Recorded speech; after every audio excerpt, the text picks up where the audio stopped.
los Corintios capítulo 15, un capítulo muy conocido. El tema, lógicamente, sobre la resurrección del Señor Jesucristo. Y creo que, la resurrección de Cristo, fundamento del Evangelio. Así se llama la prédica del día de hoy. Cuando yo tenía como 18 años, 19 años de edad, yo hice más de 20 predicaciones de los primeros 4 versículos. Porque me encantaba predicar sobre eso. Y ya hemos caminado, ¿verdad? Sobre esto. Y ya le decía que he predicado muchísimo sobre ese pasaje. Pero uno se da cuenta de que este capítulo es un capítulo bien amplio, bien completo, que va desde cosas de costumbre que uno no le entiende, tiene que estudiarla muy bien. Y tiene 58 versículos. Pero antes de nosotros entrar aquí en este pasaje, tenemos que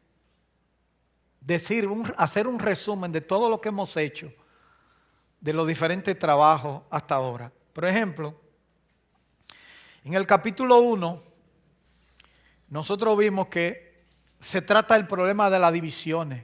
Yo soy de Apolo, yo soy de Cefa, y yo de Pablo, dice Pablo, y yo tengo algo.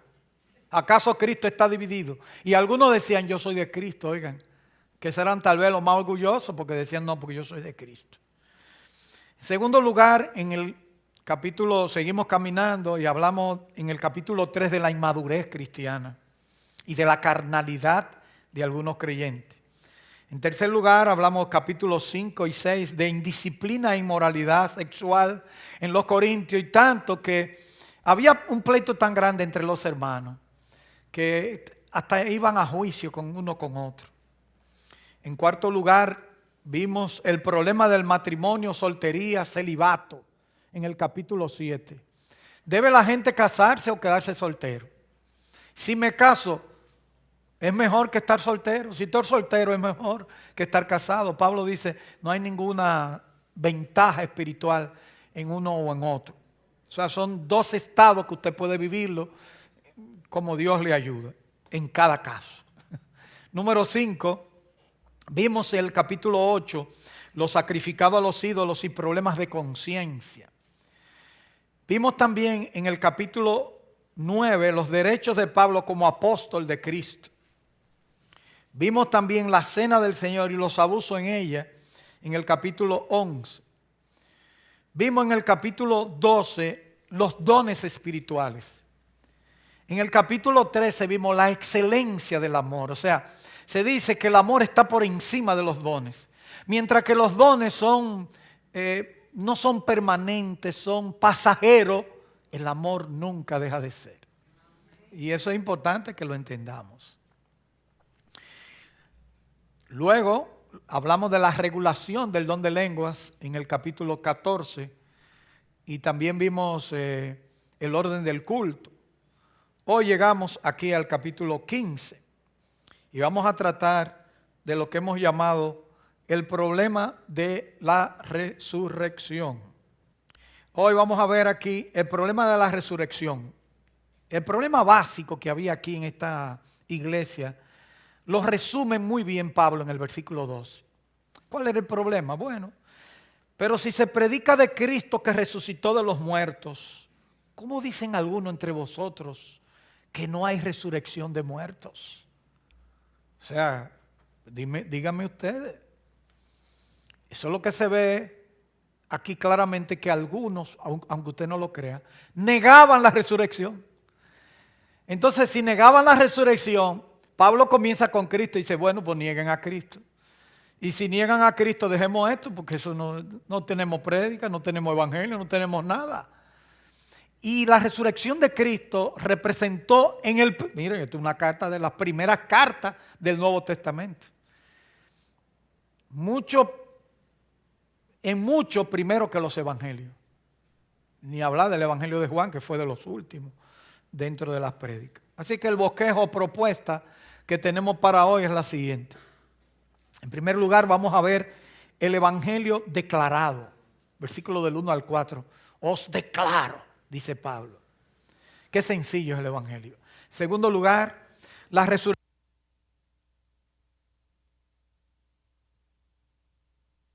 En tercer lugar, la resurrección explicada, como aparece de los versículos 12 al 20. En primer lugar, vamos a ver el primer punto, el evangelio declarado. Yo recuerdo un predicador que comenzó a preguntarle a su audiencia, era un predicador de esos que preguntaba, dígame, ¿qué es el evangelio? Y comenzó preguntando, ¿qué es el evangelio? Y algunos, ustedes saben, quieren hacer una explicación detallada. El evangelio es Dios llegando al hombre a través de Cristo. Eso es verdad. La religión en contraposición al evangelio es cuando el hombre trata de llegar a Dios por su esfuerzo, pero no puede. El evangelio es lo contrario. El evangelio es cuando Cristo viene a ti y tú lo recibes por fe. Tremenda definición. Otros comenzaron a hablar la diferencia, qué es el evangelio, la confundían con el discipulado. Otros hablaban que el evangelio tiene muchas demandas. Y la verdad es que hasta se han escrito libros sobre eso. Y una niña que se levantó su mano, pero nadie le hacía caso, porque era una niña. Y entonces, ustedes saben, una niña también llama la atención. Y le dice el predicador, dígame. Y dice, además os declaro, hermano, el evangelio que os he predicado, el cual también recibisteis, en el cual también perseveráis, por el cual asimismo, si retenéis la palabra que os he predicado, sois salvos si no creísteis en vano. Porque primeramente os he enseñado lo que asimismo recibí, que Cristo murió por nuestros pecados conforme a las Escrituras, y que fue sepultado y que resucitó al tercer día conforme a las Escrituras. Se lo aprendió en la escuela dominical y tiró esos versículos. La verdad es que no hay una cosa más clara que esa. Como dice del versículo 3 en adelante, que Cristo murió por nuestros pecados. ¿Usted entendió eso? Usted entendió el evangelio. Que fue sepultado, porque tiene que hablarse que fue sepultado. Porque es importante, porque muchos negaban que Cristo muriera también. Y que resucitó al tercer día conforme a las Escrituras. Pablo está diciendo, señores, ese es el evangelio. Si le quitan una patita de esa, si le quitan un ingrediente tan importante como eso, no hay evangelio. No hay evangelio. Y ellos le quitaron nada más y nada menos que el hecho trascendental y el hecho maravilloso de la resurrección. Qué bueno que esta verdad tan profunda se puede ver aquí de una manera tan sencilla, hasta un niño la puede proclamar, que Cristo murió, que resucitó, por mi pecado murió, fue sepultado y resucitó al tercer día.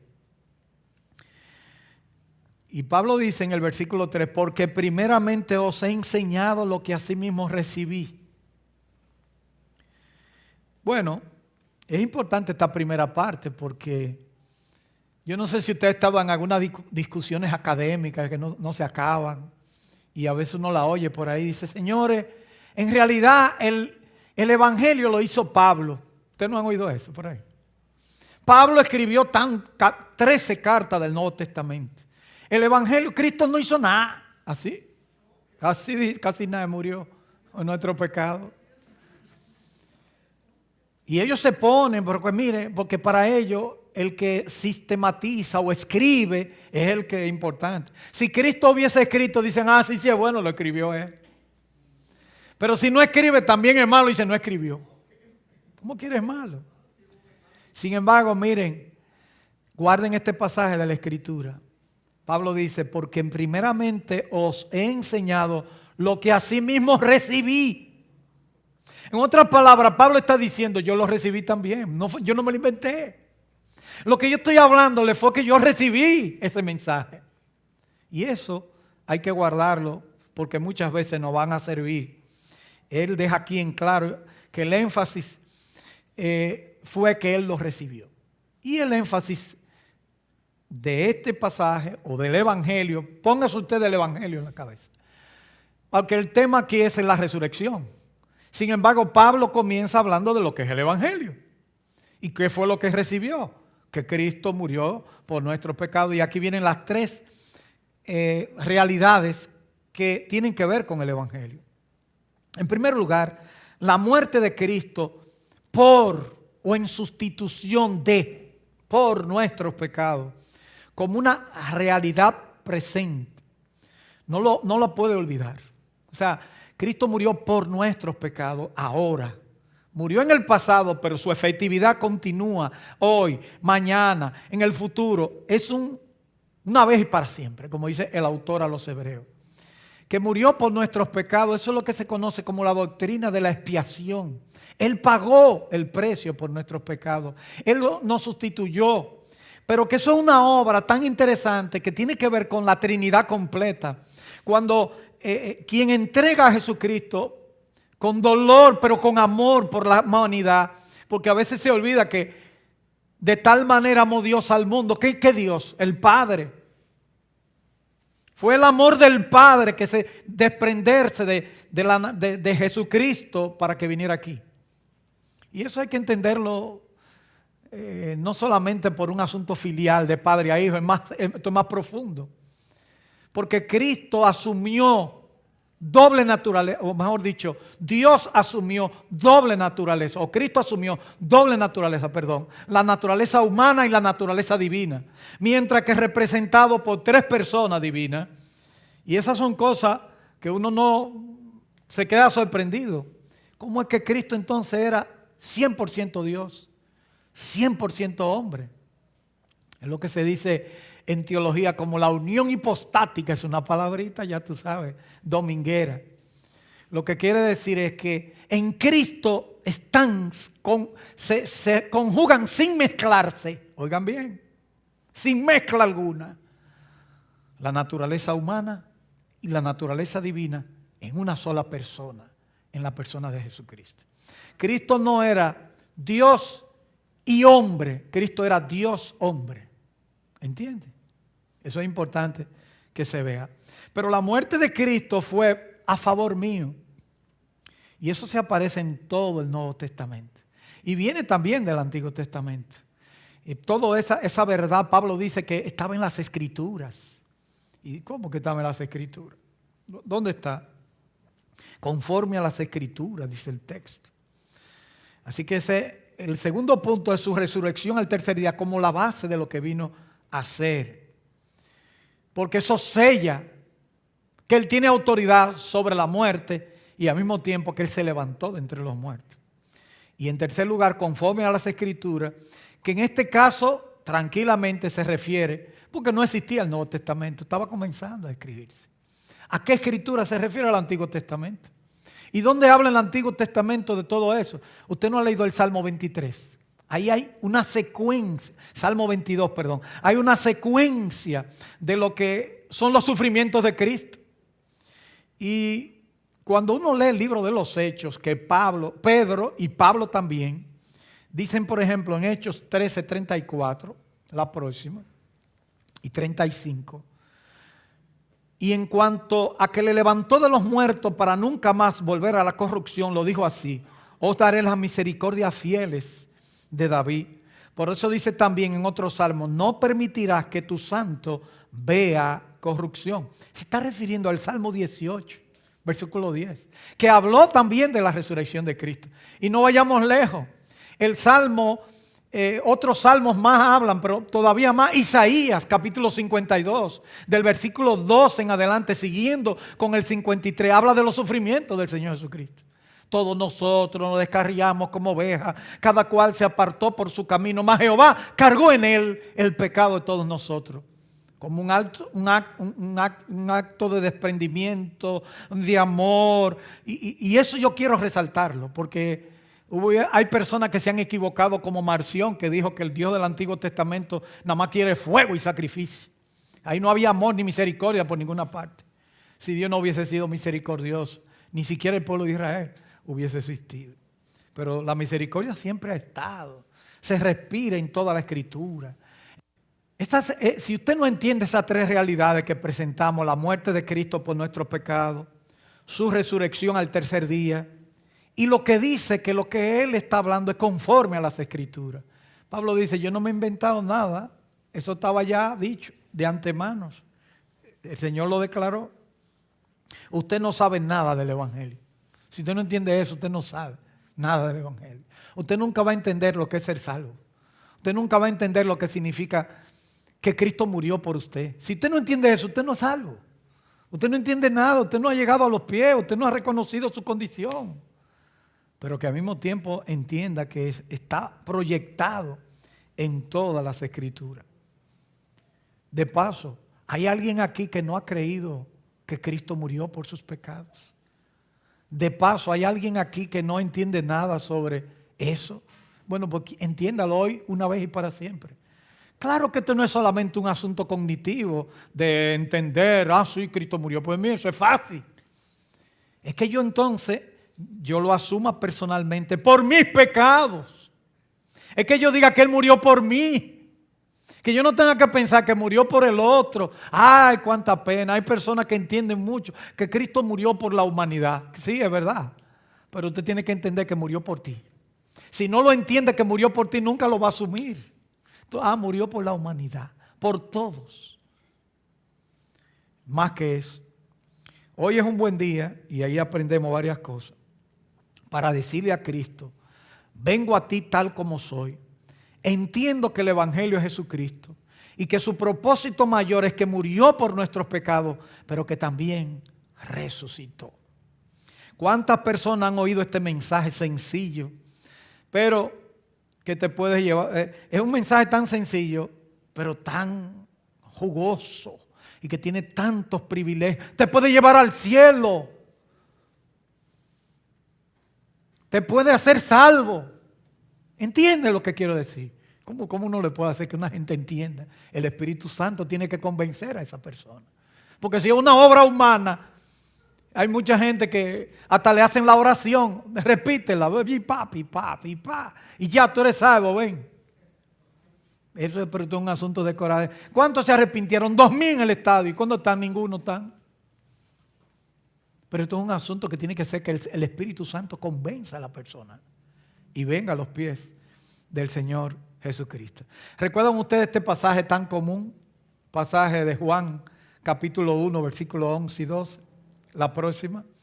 Estamos en las aplicaciones. Ya la pasamos. El otro versículo. Juan 11:1. 1:11. A los suyos vino y los suyos no les recibieron. Qué sencillo, ¿eh? Recibir.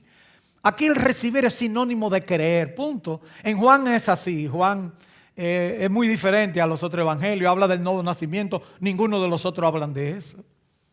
En Juan capítulo 3, cuando tiene el encuentro el Señor Jesucristo con Nicodemo, habló de es necesario nacer de nuevo. ¿Sabe que la palabra literal, quien me enseñó esa frase ahí y me hizo ver eso, fue Payán hace muchos años en el Ensanche de Libertad? Que él dijo que la palabra literal era nacer, literalmente significa ir de nuevo. La palabra griega es nacer de arriba. Pero ¿qué sucede? Que en el contexto, por Nicodemo nos damos cuenta que también significa nacer de nuevo. Porque Nicodemo entendió cuando Jesucristo le habló y le dijo, pero ¿puedo yo acaso entrar en el vientre de mi madre y nacer otra vez? Entonces Nicodemo lo entendió como un nuevo nacimiento, aunque la palabra también significa nacer de lo alto, nacer de arriba, venir de Dios. Es Dios quien puede producir el cambio en la persona. Y yo confío que el Señor puede hacer un cambio en la vida de una persona, porque lo hizo conmigo y lo ha hecho con muchísimos y millones. Pero a todos los que le recibieron, les dio el derecho, potestad, dice la Reina Valera 60, de llegar a ser hijos de Dios. Es decir, dice aquí la Biblia de las Américas, a los que creen en su nombre. El mensaje que se recibe o que se cree que es lo mismo, va de la mano con aquel que murió en la cruz, pero que también vive. Por eso es que yo quiero hacer esto un poquito evangelístico, es decir, que resucitó. Y de aquí hasta el final del capítulo 15 de 1 Corintios, viene a defender lo más trascendental, el hecho maravilloso, ¿cómo le digo? Superfluo, grande, sublime, pudiéramos decir, superior de la resurrección de nuestro Señor Jesucristo. Miren, si hay 10, algunos autores dicen que si hay 10 capítulos en la Biblia importantes, oigan lo que les voy a decir. Si hay 10 capítulos importantes en la Biblia, no se puede dejar este capítulo 15 de 1 Corintios. Oigan bien, si usted va a estudiar 10 capítulos de los top 10 de la Biblia, ese es uno de los top 10. 1 Corintios capítulo 15, porque habla tan claro del Evangelio que no hay manera de poder entender. En segundo lugar, la resurrección como base del Evangelio aparece aquí por los testigos. Dice los versículos 5 en adelante, y que apareció a Cefas y después a los 12, después apareció a más de 500 hermanos a la vez, de los cuales muchos viven aún y otros ya duermen. Después apareció a Jacobo, después a todos los apóstoles, y al último de todos, como un abortivo, me apareció a mí. Ahí están. Un abogado va en coche con todos estos testigos. En esa época, esta gente eran testigos de la resurrección. Y ellos estaban dispuestos. Cualquiera puede morir porque usted se engañó. ¿Entiendes? Porque hay mucha gente que ha muerto por muchísimas causas.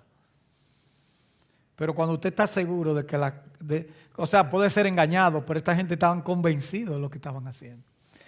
Mucho se ha dicho, ¿por qué la Biblia tiene que decir tantas cosas? ¿Por qué tiene que decir que se le apareció a Pedro? Que después se le apareció a los 12. La palabra los 12 aquí es un título. Que ya se decían los 12, los apóstoles, porque ya Judas no estaba. Y ustedes saben que hubo un sustituto de Judas en el libro de los Hechos, inmediatamente después que Jesucristo se fue. O sea, la expresión aquí los 12 que se presentó en el aposento alto a los discípulos, es un título entonces para referirse a los discípulos que ya no estaban completos. Y a veces se ha dicho que 12 personas pudieron haberse equivocado. Tal vez los 12 apóstoles se pusieron medio a loquetear, porque ellos, 12 gente se dijeron, vamos a ponernos de acuerdo. Pero 500 personas. Y en ese momento muchos estaban vivos cuando se escribió esta carta.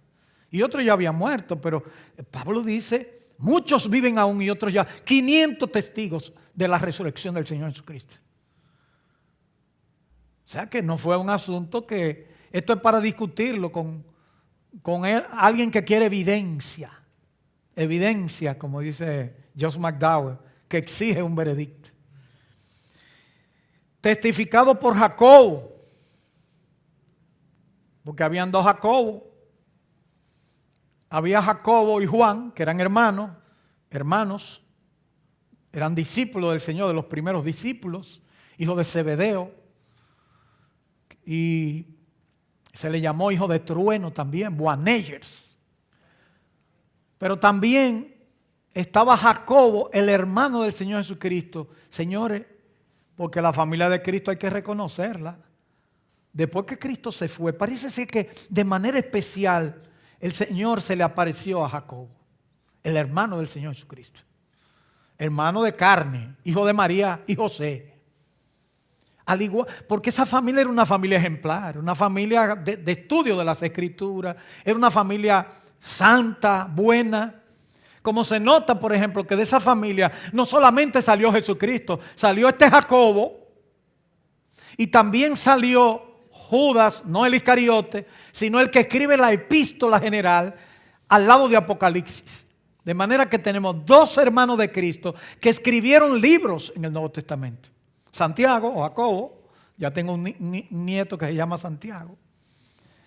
Y en este caso también, como se ve, como le mencioné, Judas también. O sea que esa familia era una familia especial.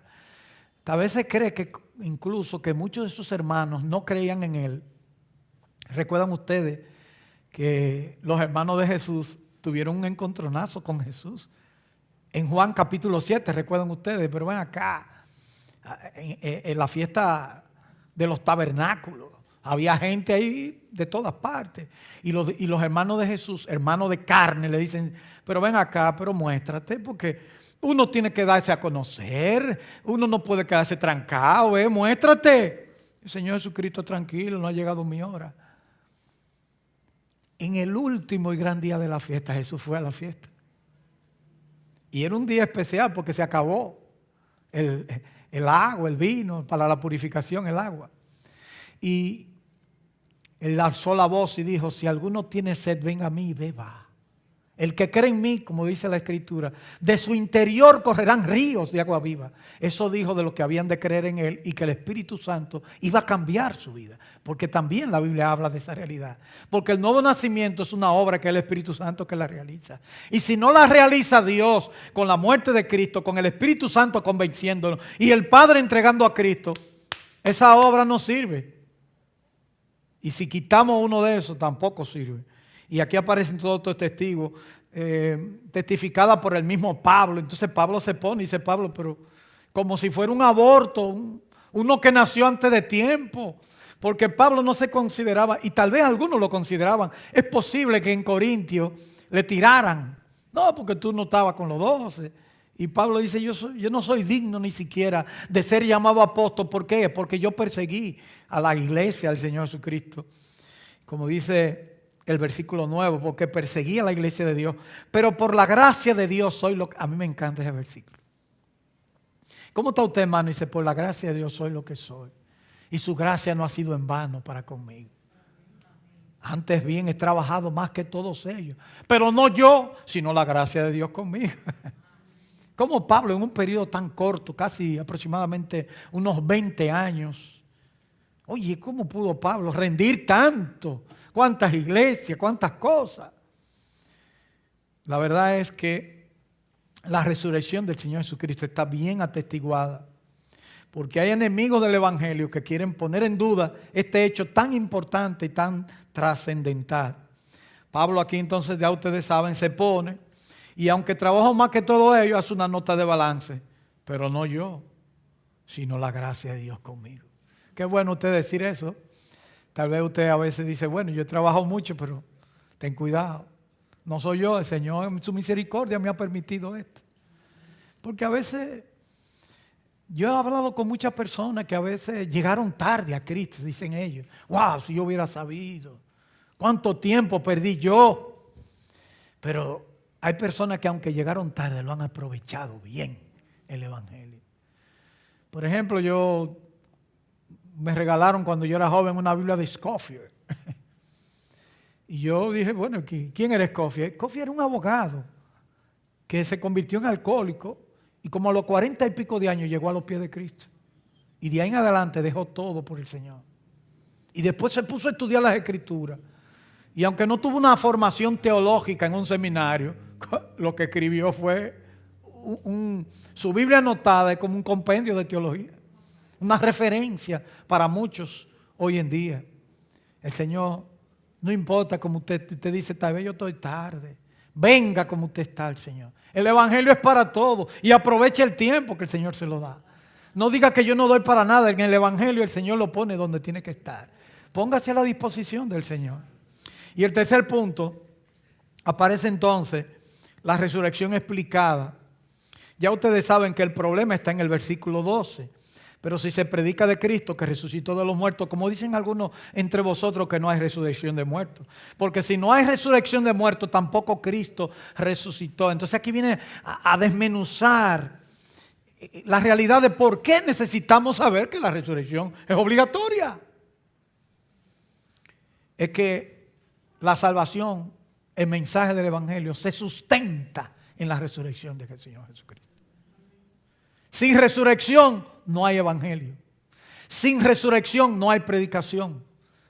No hay, en definitiva, salvación. Y si no presentamos o si no mostramos esa realidad de la resurrección, entonces estamos negando la verdad de que Cristo de verdad nos puede salvar. Y estamos predicando cosas sin fundamento. Dice el texto, nuestra fe es vana. Literalmente otra traducción dice es falsa. Y peor aún, todavía estamos en pecados. Entonces aquí, ahí la cosa es más seria. Si de verdad Cristo nos resucitó, olvídense todo lo otro, no pasó nada. Lo cual sería muy triste si Cristo no resucitó. Porque eso es lo que dice Pablo. Y si somos hallados falsos testigos de Dios, porque hemos testificado de Dios que Él resucitó a Cristo, el cual nos resucitó, si en verdad los muertos no resucitan, como negaban ellos. Porque si los muertos no resucitan, tampoco Cristo resucitó. Y si Cristo no resucitó, vuestra fe es vana. Aún estáis vosotros en vuestros pecados. Entonces, otro problema, dice, los que durmieron en Cristo y creyeron antes que nosotros y que se han muerto, tampoco se van a hacer levantar porque no es una realidad la resurrección. Porque esto es una cadena. Si Cristo resucitó, entonces aquellos que han muerto en Cristo también van a resucitar y son parte de la verdad de ese evangelio. Así que, y lo peor, como dice el texto, los que han muerto en Cristo entonces siguen en sus delitos y pecados y ya no tienen esperanza absolutamente de nada. Y dice el versículo 17, y si Cristo nos resucitó, ya lo vimos, y el 18, entonces también los que durmieron en Cristo perecieron. Ahí la palabra dormir se usa varias veces en este capítulo como sinónimo de muerte.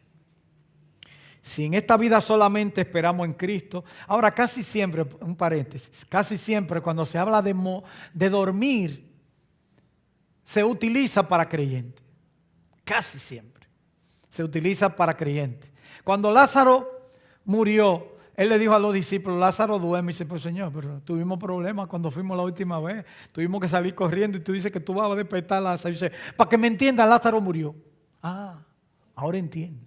Pero él dijo que dormía. Y Pablo cuando escribe Tesalonicenses habla de los que durmieron en Cristo. O sea que para el creyente la muerte como tal y como la gente lo concibe no existe.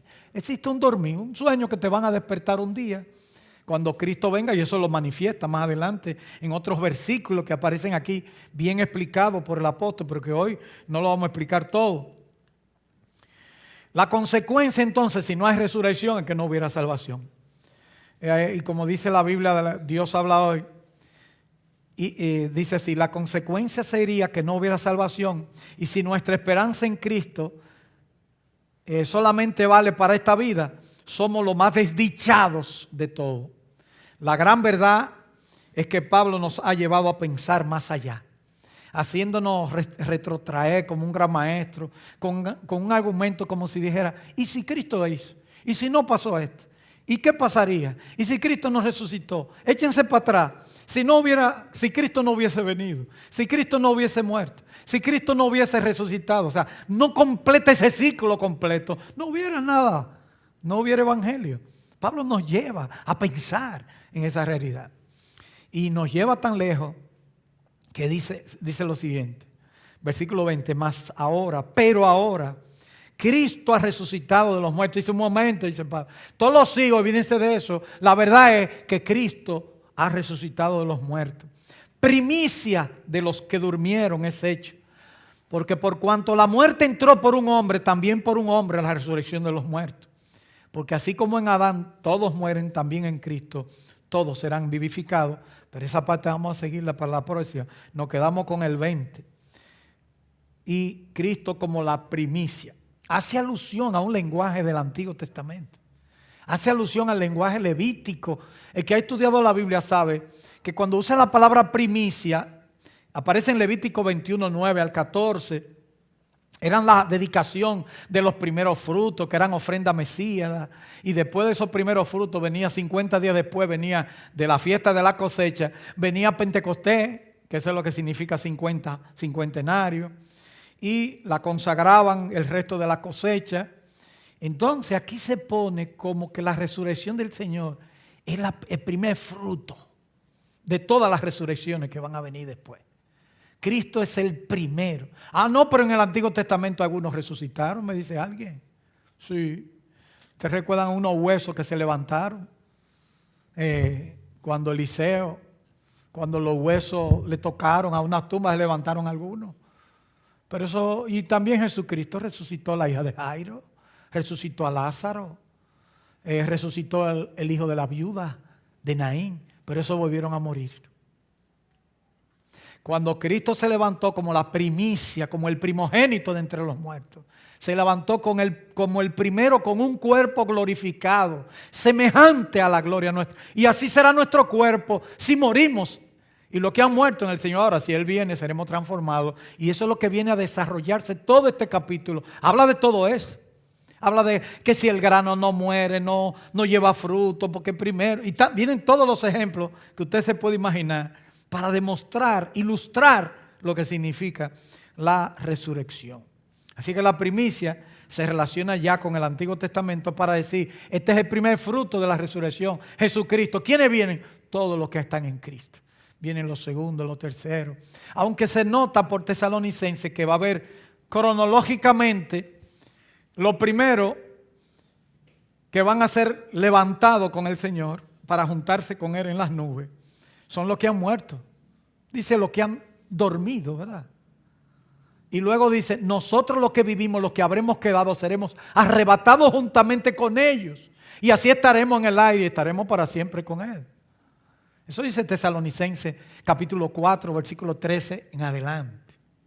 Como una esperanza de la resurrección de todos los creyentes. Y aquí Pablo está viendo que algunos, si niegan eso, se acabó el evangelio.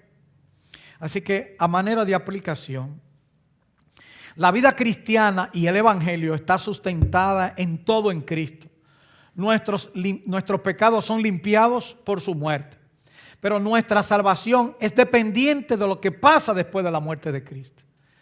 Y eso es lo que se llama la resurrección. Y es el hecho trascendental, el acontecimiento más importante de la fe cristiana, la resurrección. Yo recuerdo un libro que yo leí. Como a mí me gusta la geografía, a mí me gustó una frase que él utilizó. Pero después que yo conocí el peñón de Gibraltar, en la península ibérica, que yo lo vi a kilómetros, pues no pude llegar, no tenía tiempo, pero lo vi. Se ve a kilómetros el peñón de Gibraltar en la península, ahí en que los españoles se dejaron quitar. Es una fortaleza natural. Y yo recuerdo haber leído, cuando habla de un autor, no me acuerdo quién, dice que la resurrección de Cristo es el Gibraltar de la fe cristiana. Porque es una fortaleza que se levanta sólida, natural.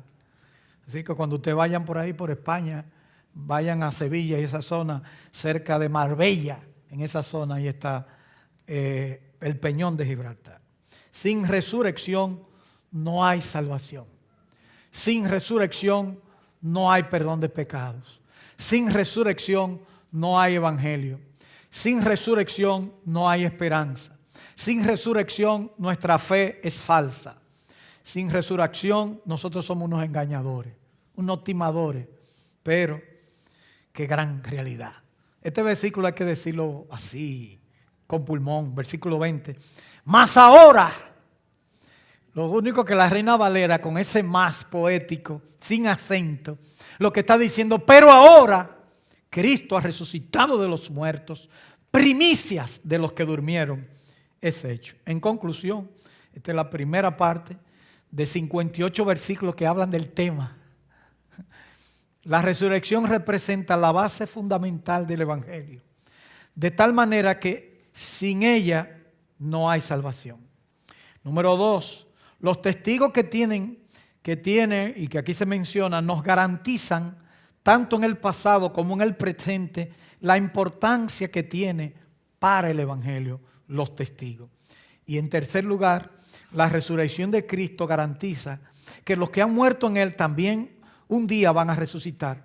Porque si en el orden Él es la primicia, el primero, entonces siguen aquellos que ya han dormido, están durmiendo. O si no, si Él viene ahora, nosotros seremos transformados.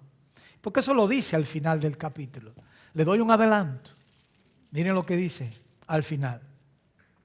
Cuando habla de la muerte. Porque eso es lo interesante, que tampoco la muerte nos hace nada. Versículo 51. He aquí os digo un misterio. No todos dormiremos, pero todos seremos transformados.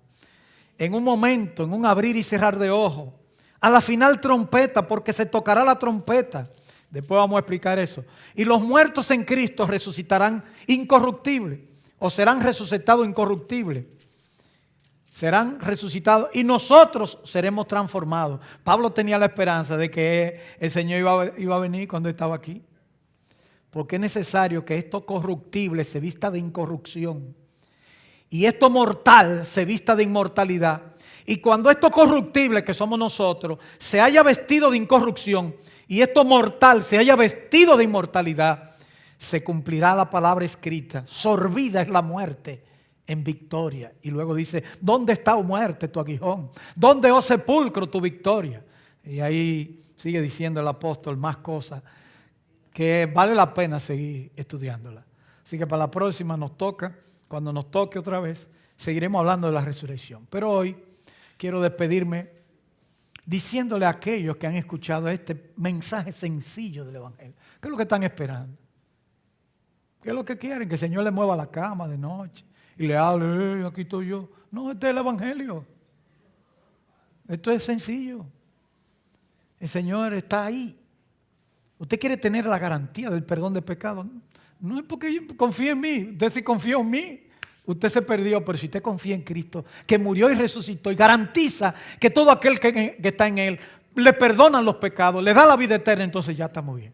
Venga a Cristo. Alguien de verdad, si está pensándolo, si está dudoso, pues acérquese a uno de nosotros, a que usted le tenga confianza, acérquese y hable. Porque eso aquí está en juego la vida eterna. ¿Cómo que usted está pensándolo y que vamos a ver? No, estas son cosas que usted no puede dejar para después. Que el Espíritu Santo le convenza a usted en esta mañana, que le haga reconocer que solamente Cristo puede salvar y que solamente Cristo garantiza una resurrección si usted muere, y de ver a aquellos que han muerto en el Señor un día. Vamos a orar. Señor, gracias te damos en esta mañana. Mira aquellos que han escuchado el mensaje tanto por Zoom como aquí presencialmente, que a veces están en tantas cosas, pero no sabemos poner en lugar prioritario este tema. Este tema es 1A. O sea, no hay manera de eludirlo, Señor. Permite que por tu Espíritu sean convencidos aquellos que no se han percibido de la importancia que esto tiene. De que en Cristo hay perdón de pecados, que cuando ponen la fe en Cristo, cuando les reciben, porque cuando vino a los suyos no les recibieron, muy poco, pero si ellos creen o reciben este mensaje de salvación, reciben el perdón de los pecados. Gracias Señor, por este mensaje tan sencillo y claro que nos presenta tu palabra. En el nombre de Cristo te lo agradecemos. Amén.